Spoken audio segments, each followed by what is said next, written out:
किसी ने बहुत सुंदर बात कही है कि अगर खेत सड़क पर होता तो उसकी बहुत कीमत होती, अगर दुकान सड़क पर होती तो उसकी बहुत कीमत होती, यहां तक कि मकान सड़क पर होता तो उसका भी बहुत कीमत होता। लेकिन कभी कोई इंसान सड़क पर होता तो उसका कोई कीमत नहीं। नमस्कार दोस्तों, मैं हूं श्याम गुरु। आज मैं एक छोटी सी कहानी आपको सुनाता हूं एक पुलिस कमिश्नर साहब का। एक पुलिस कमिश्नर साहब रिटायर हो गए थे।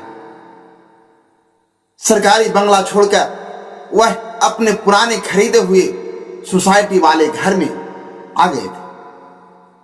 रिटायरमेंट के बाद जीवन बदल चुका था। सुबह शाम टहलने जाते थे पर किसी से बात नहीं करते। लोग भी धीरे धीरे उनसे दूरी बनाने लगे थे। एक दिन टहलते टहलते उनके पैरों में दर्द हुआ और वे पार्क के बेंच पर बैठ गए। पास में एक बुजुर्ग भी बैठे थे। कमिश्नर साहब ने उन्हें अपने पुराने किस्से सुनाना शुरू कर दिया। मैं कमिश्नर था, मेरे पास बड़े बड़े लोग आते थे, लाइनें लगती थी। बुजुर्ग सज्जन चुपचाप सुनते थे। कई दिन तक यही बातें चलते रहा। अंततः एक दिन वह बुजुर्ग ने पूछा, भाई साहब, अगर बल्ब बुझ जाए तो उसकी क्या कीमत रह जाती है? कमिश्नर साहब बोले, कोई कीमत नहीं।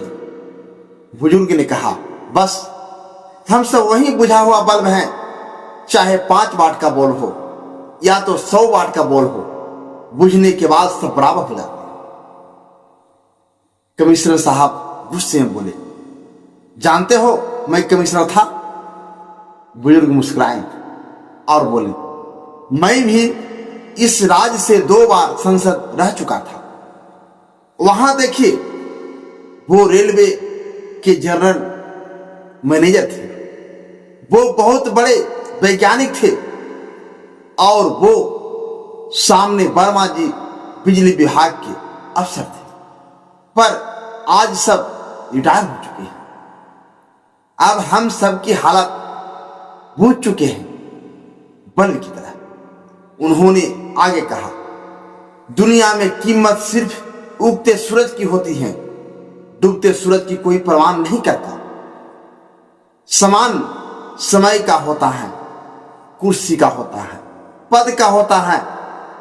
इंसानियत की पहचान तभी होती है जब आप अपने आसपास वालों को जानोगे, उनसे जुड़े रहोगे, वरना अंत में सबको सिर्फ एक ही सर्टिफिकेट मिलेगा, मृत्यु प्रमाण पत्र। मैं फिर से एक बार वही कहना चाहता हूं कि मेहनत की पूजा और ईश्वर को साथी बना लो, फिर दुनिया तुम्हारे नाम से नहीं तुम्हारे रास्ते से पहचाने।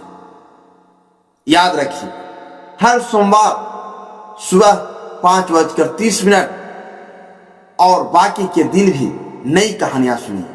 अगर कोई दिन कहानी छूट भी जाए तो सोमवार की कहानी जरूर आपके पास पहुंचेगी। आपकी दुआओं और आपके साथ से यह कहानी आप तक पहुंची। प्रभु आपके जीवन में भी वह शक्ति दे जो हर कठिनाइयों को अवसर में बदल दे। धन्यवाद। ईश्वर सदा आपका कल्याण करे।